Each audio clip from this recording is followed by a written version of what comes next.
ایک ہے سیدھا راستہ جو انسان کی عظمت کا راستہ ہے، اور دوسرا ایک تباہی کا راستہ، اس میں پوٹینشل کی بھی انسان کی تباہی کا راستہ ہے۔ دو راستے ہیں قرآن میں۔ آپ صرف نماز میں ایک اللہ سے یہی صرف مانگتے ہیں کہ مجھے اس راستے پہ لگا۔ قوم کے بھی دو راستے ہوتے ہیں سامنے، کیونکہ انسانوں کی قوم بنتی ہے نا، تو ہمارے سامنے بھی دو راستے ہیں۔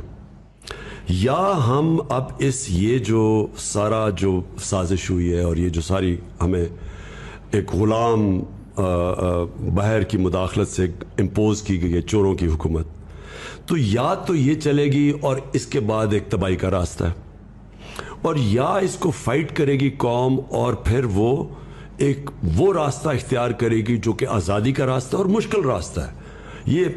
یہ جو غلامی کا راستہ ہے یہ لگتا آسان ہے، اٹریکٹیو لگتا ہے کہ جی آپ کو پیسے بھی مل جائیں گے، تھوڑی ایڈ بھی مل جائے گی، آپ کو لائف سپورٹ مشین میں بھی تھوڑی چیز پمپ ہو جائے گی کہ آپ آگے چلتے جائیں، پھر تھوڑی دیر کے بعد آپ بھیک مانگ۔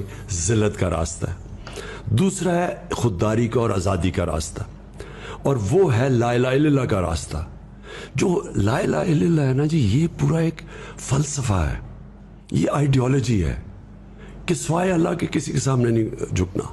ایک غیرت کا راستہ ہے، خودداری کا راستہ ہے، اور انسان کی عظمت کا راستہ ہے، کیونکہ پھر انسان جب اپنے پیر پہ کھڑا ہوتا ہے اور اللہ پہ رلائے کرتا ہے، ہمیشہ وہ قوم اوپر جاتی ہے۔